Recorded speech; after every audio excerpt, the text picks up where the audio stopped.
Susan Njoki stares at the horizon with little hope for the future. At only 17 years, Njoki is a mother of 3. With 2 of her children already dead from birth complications, she can only hold this 3-year-old girl dearly as she ponders on what lays ahead for her. Njoki delivered her firstborn child at the age of 14 and got married at 16. Shockingly, when Njoki's second-born was only 3 months, she realized she was pregnant again. Njoki says she could not afford contraceptives to plan her family. Unakosa juu sasa kama hii ya mabwana zetu wanafanya kazi ya mjengo. Si unaona umeandikiwa urudi kama tarehe, yani kama weekday. Sasa kunao ya mjengo ulipo kama Saturday. Ama zingine mwambiwa hakuna, sijapatikana. Sasa tunakaa tu sasa unakosa hiyo 20 bob tu ya kurudi.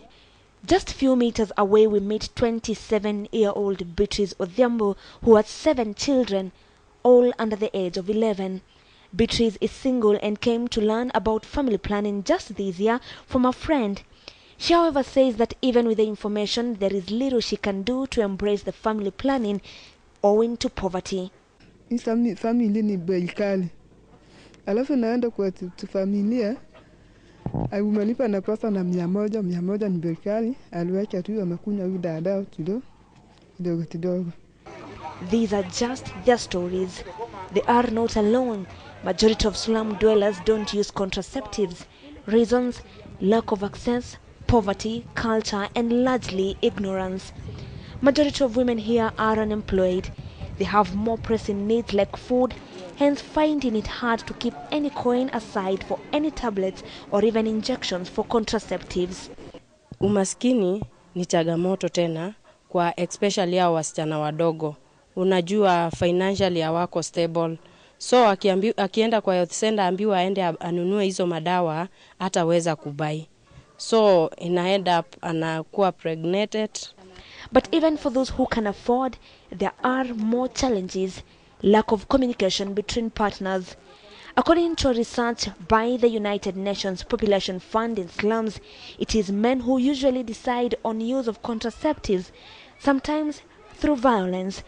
It is men who decide whether to use it or not. Unapata kama community health workers zile methods tunapewa ni hiyo pills na condoms. Na unapata kwa condoms ni lazima wote wawili lazima waelewane ndio waweze kutumia. So unapata bibi amekuja amechukua condom, akifika kwa nyumba kesho anakuja anakuambia unajua ulinipatia na nikatandikwa nayo sikutumia. Widespread myths and misconceptions about family planning for women and men also hinder use of family planning.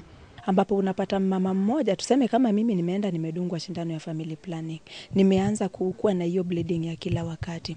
Unapata nikikuja nishare hiyo story na wenzangu, mwingine ukimtuma sasa wewe enda health center udungwe shindano, atakwambia mimi sitaki kuvuja damu venye fulani alivuja. The government, through the Ministry of Medical Services, says more education needs to be offered, especially in slums and rural areas where there is a huge rejection of family planning youth. The ministry is also encouraging use of contraceptives among the youth to avoid unwanted pregnancies. It is a responsibility of every youth. It is a responsibility of everybody who is actually sexually active to use contraception, to avoid unwanted pregnancies, and to use what we call dual protection.